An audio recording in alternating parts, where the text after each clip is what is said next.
Hemos escuchado que esto se ha socializado en varias ciudades del Ecuador. Yo fui invitado a una de ellas en la ciudad de Ambato. Estuvimos muy pocos asambleístas, miembros de la Comisión de Educación, en esa socialización. Este artículo, el número 12, que agrega una disposición general, se refiere a la educación particular. Y en esa ocasión, en Ambato, pedí en el auditorio donde nos encontramos que se pongan de pie las personas que representan a la educación particular. No había ninguna. Es decir, personas que de alguna manera iban a ser afectadas por esta reforma de ley no participaron en la discusión de las reformas. Luego, yo quiero considerar de que este tema que estamos tratando es realmente importante, trascendente para nuestro país. Lo dije cuando tratamos el primer debate estas reformas. No se trata de unas simples regulaciones para permitir el ascenso, la recategorización de los maestros. Esto tiene que ver con el futuro de nuestro país, con el futuro de nuestra juventud. Y voy a citar algunas cifras para dimensionar la importancia que tiene este proyecto de ley.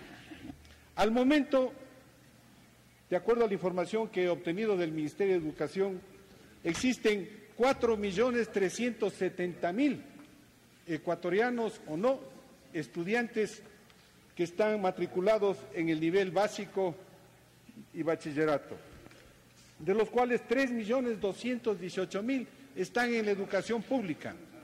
Y en educación pública hay 165.000 docentes.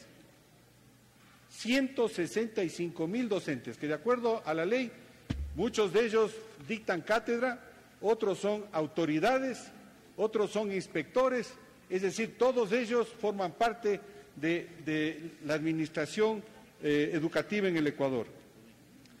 ¿Qué pasa si es que a estos 165.000 docentes les vamos a rebajar 10 horas de permanencia en el aula, en el centro educativo? Se van a convertir en 65 millones de horas, profesor, 65 millones de horas, profesor, que van a tener que ser controlados sus actividades fuera del establecimiento educativo. Porque de acuerdo a este proyecto de ley se dice claramente, al reformar el artículo 117, que podrán cumplir estas 8 actividades, porque son 8 actividades las que dice la ley, en el instituto educativo, en el establecimiento educativo. Yo quiero que ustedes comprendan la trascendencia del establecimiento educativo. Es el eslabón más fuerte del proceso de enseñanza-aprendizaje. Es el núcleo de la educación, el establecimiento educativo.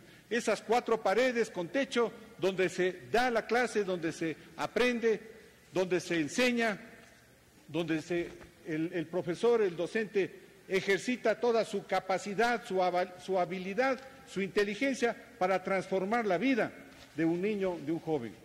Es decir, el instituto, el centro educativo, el edificio es muy importante. Y nosotros, a través de esta reforma, pretendemos darle al profesor la libertad de que cumpla 8 actividades fuera del instituto educativo. Yo creo que habría que analizar qué actividades son esas. La ley establece 8 actividades para cumplir fuera de la unidad educativa, fuera del establecimiento educativo. Por ejemplo, el contacto con los padres de familia. La ley de educación vigente establece algo muy importante en el artículo 15. Establece la comunidad educativa, que es el conjunto de actores directamente vinculados a una institución educativa determinada, con sentido de pertenencia e identidad, compuesta por autoridades, docentes, estudiantes, madres y padres de familia o representantes legales y personal administrativo y de servicio. Es decir, una familia que tiene que vivir unida, bajo el mismo techo, para que puedan cumplir a cabalidad su actividad, en este caso académica.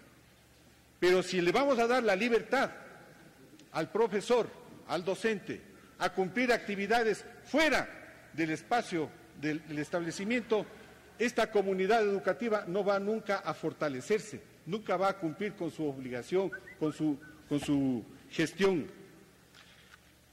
Inclusive esta ley, entre las prohibiciones en el artículo 132, señala que es prohibido a los representantes legales, directivos, docentes, madres y padres de familia, entre otras cosas, evaluar a las y los estudiantes en lugares distintos a los establecimientos educativos. Por si acaso, como una de las actividades que señala este artículo 117, la evaluación de los estudiantes, la evaluación de las tareas, puede hacerla en su casa. Muchas tareas son tareas de actividad personal que el profesor evalúa en el aula. Estas tareas personales no las va a poder evaluar el profesor en su casa. Por otro lado, los chicos ahora están aglutinados alrededor de una escuela con una relación geográfica muy próxima, para que no pierdan tiempo en los recorridos.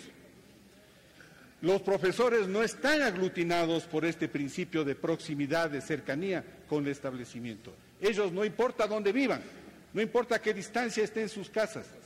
¿Cómo van a ponerse en contacto padres de familia con profesores que puedan estar viviendo, quién sabe, a 1, 2 o 5 kilómetros de la unidad educativa? De tal suerte que muchas de las actividades que establece la ley en el artículo 117 no van a ser cumplidas con eficiencia, con calidad. Y en ese sentido quiero recordarles que la Constitución de la República, al señalar la tarea de los empleados, los funcionarios, dice: la administración pública constituye un servicio a la colectividad que se rige por los principios de eficacia, eficiencia, calidad. Es decir, las tareas del maestro van a perder eficacia, eficiencia y calidad si no se las cumple dentro del establecimiento educativo. Como estamos todavía en condiciones de presentar propuestas y cambios a este proyecto de ley, yo lo voy a hacer, voy a pedirle a la ponente que recoja simplemente un cambio en este artículo, que le incorpore un párrafo que diga que las actividades que se puedan cumplir dentro del establecimiento, pues se las cumplan. Y aquellas que no puedan cumplirlas dentro del establecimiento, que se exhiba públicamente para que todo el mundo lo conozca, las horas y los lugares donde se van a cumplir estas 8 actividades. De esta manera estaríamos en condiciones de utilizar la época más importante de nuestros niños y jóvenes para desarrollar su capacidad. Para terminar, señores asambleístas, debo informarles que la Comisión de Educación, la semana pasada, recibió el Código Orgánico de la Economía Social de los Conocimientos, Creatividad e Innovación. Son 4 libros, 570 artículos, en donde de una manera amplia señala el proceso del desarrollo del conocimiento, de la creatividad, de la invención, de la innovación. La base de esto está, señores asambleístas, está en nuestras escuelas, en nuestros colegios. Y este proyecto de ley, este proyecto de código, no toca para nada una participación de las escuelas, así como tampoco las reformas que propone tampoco plantean ninguna posibilidad de que las escuelas ecuatorianas se conviertan en los centros del desarrollo, de la creatividad, de la innovación, de tal suerte de que aquí se nota clarito que unos hicieron esto y otros hicieron el otro proyecto de ley, cuando esto debería estar desarrollado por el mismo grupo de ecuatorianos que sepan, que conozcan todo el proceso del desarrollo del conocimiento y de la creatividad. a través de esos dos hechos del conocimiento y la creatividad, habrá realmente un desarrollo sustentable en nuestro país. De lo contrario, seguiremos en la mediocridad. Como dice este documento, apenas 2 inventos al año se registran en el Ecuador. Para que aumenten, necesitamos cambiar el proceso desde la escuela. Gracias, señora presidenta.